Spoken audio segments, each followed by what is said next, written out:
Hello, and welcome to this week's Question of the Week. This week, a listener asks, how can the Holy Spirit be represented in three different forms? Chris goes to the Bible to answer this good question, and enjoy the discussion. Welcome to our open forum program. Please go ahead with your call. Yes, sir. You asked me to call back on the issue when I had the verses, and I have them now. It's just three verses. Second Chronicles chapter 5, verse 13. Second Chronicles 5:13. It came even to pass as the trumpeters and singers were as one, to make one sound to be heard in praising and thanking Jehovah. And when they lifted up their voice with the trumpets and cymbals and instruments of music, and praised Jehovah, saying, For he is good, for his mercy endureth forever, that then the house was filled with a cloud, even the house of Jehovah. Exodus 3, verse 2. Exodus 3:2.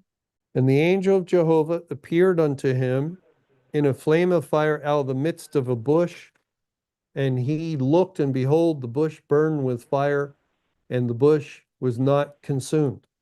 Finally, Isaiah 63:14. Isaiah 63:14. As a beast goeth down into the valley, the Spirit of Jehovah causeth him to rest. So didst thou lead thy people to make thyself a glorious name. I don't understand the Holy Spirit being represented here in three different forms. And you talked earlier about Jesus' physical body, even though he had he's now spiritual, you could touch him. Yeah, That was my question. I don't understand the Holy Spirit. How can you I'm very confused.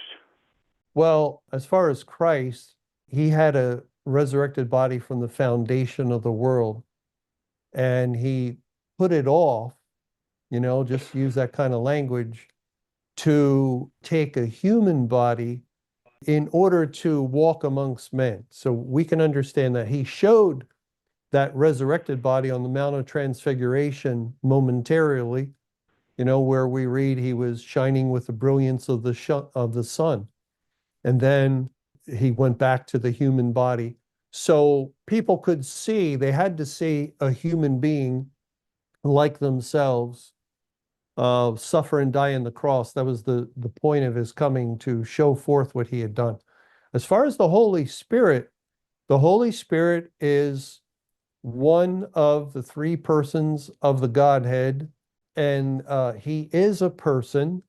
We read in the book of Acts that the Holy Spirit commands people, directs people with, I think it was Philip and the Ethiopian eunuch. The Spirit told him, go, draw near. And he followed the Spirit's command to draw near to the Ethiopian eunuch. The Spirit is, anything spiritual is invisible.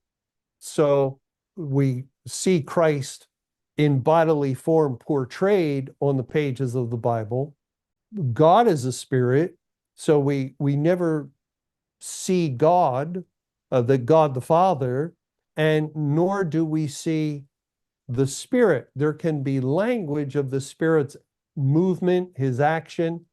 We know the Spirit works and operates through the Word.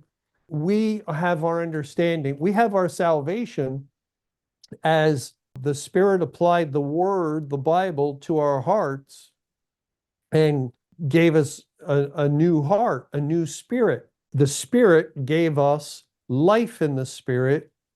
And ever since the point of our salvation, the Spirit operates through the Bible in instructing us, in guiding us into truth, which are things we can't see, we can't really measure. We just know, 5, 10, 15, 20 years. Every now and then we kind of might think back, take account, and realize, wow, I never had this kind of knowledge or understanding, or I didn't know a whole lot back then, and all of a sudden, by God's grace, I know more and more. And that's the Spirit's operation. The Spirit is working within us, and especially keeping us on the right road, the narrow way. He will lead us into the most dangerous minefield imaginable as far as in the spiritual realm, which is the Bible. The Bible's full of deadly dangers as far as twists and turns and going off course and leading to the road to destruction. Just every verse is a turning point, and the Spirit keeps us going the way of Christ. And so we stay on that path. And of course, at this critical time where every brother will utterly supplant, you can't trust anyone. It is the Spirit of God that directs our way and keeps us. Sometimes we maybe make a mistake, we err, and we're corrected. We're corrected as the Spirit will apply the word and bring correction to us. So I don't know about these particular verses that you're referring to. The Spirit can be likened to a cloud. The angel of Jehovah is God himself. And there's just, God using types and figures, burning bushes and clouds entering into a finished house, these kinds of things. But basically, if you look around your room, wherever you're at right now, and you don't see anything, well, this is the physical material world, and we're not going to see God in this world. The spiritual world is a distinct reality, a realm of existence.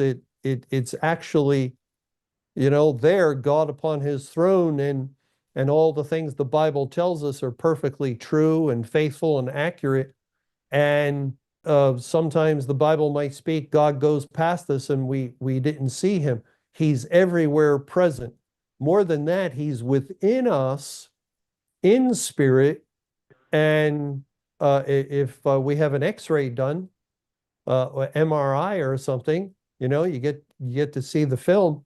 You're not going to see any spirit. You won't even see your own spirit. Spiritual things are invisible things. And that doesn't mean that he's not fully God and one of the three of the triune God. Thanks for watching.